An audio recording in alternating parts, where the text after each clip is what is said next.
Welcome to யாவரும் கேளீர். நான் உங்க பத்ரி பேசுறேன். நாலாவது ப்ரமோ. அந்த நாலாவது ப்ரமோங்கிறது இது நம்ம ஒரு ரியாலிட்டி ஷோ பார்க்குறோமா அல்லது பழைய காலத்து படம் இல்லைன்னா பாக்யராஜ் படம். அதாவது ஒரு குழந்தைய ஒருத்தர் பெத்துக்கிறாங்க, இன்னொருத்தர் எடுத்து வளர்க்குறாங்க. பெற்ற தாய் வளர்த்த தாய் அப்படிங்கிற மாதிரி பயங்கர சென்டிமெண்டா கண்ணீர் விடக்கூடிய காட்சிகள்லாம் உள்ள படங்கள்லாம் நம்ம பார்த்துருக்கோம். இதை பார்க்கும்பொழுது பாட்டை விட சென்டிமெண்ட் கொஞ்சம் தூக்கலா இருந்தது. அவர் டீசெண்டா பாடுறாரு. அதான் மதுரை ஜில்லா மச்சந்தாண்டி அப்படின்னு சொல்லிட்டு இந்த திருவிளையாடல் ஆரம்பம் அப்படிங்கிற படம் இமான் மியூசிக்ல வந்த படம். அது தனுஷ் பிரகாஷ்ராஜ் நடிச்சு இந்த மிஸ்டர் பாரத் படத்தை கொஞ்சம் வேற மாதிரி மாத்தி எடுத்திருந்தாங்க. அந்த படம் தான் அது. அந்த படத்துல வரக்கூடிய பாடல் இது என்னன்னா, அவர் பாடுறாரு, பட் அதை பாடுறதை விட இந்த எமோஷனலான கண்கலங்க வைக்கும் காட்சிகள்லாம் தூக்கலா இருந்தது. அது ரியலா இருந்தா கூட நம்ம இந்த மாதிரி நிறைய பார்த்து இவங்க இந்த ரியாலிட்டி ஷோஸ்ல இந்த மாதிரி ஒரு சிம்பத்தி கார்டை பிளே பண்ணுவாங்க.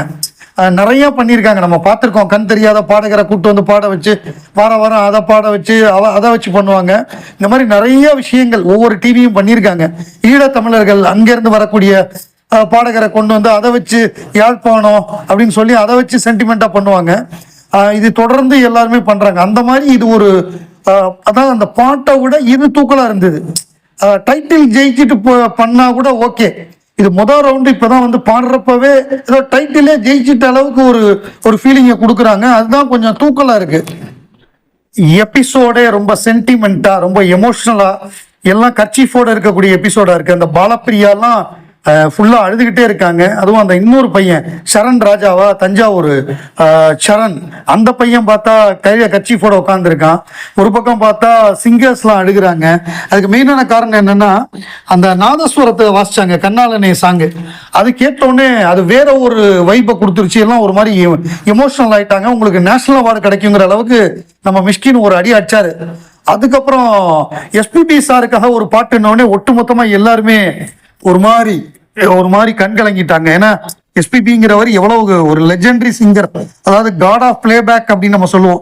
God of cricket, god of acting மாதிரி காட் ஆஃப் பிளேபேக் சிங்கிங்னா அது எஸ்பிபி தான்.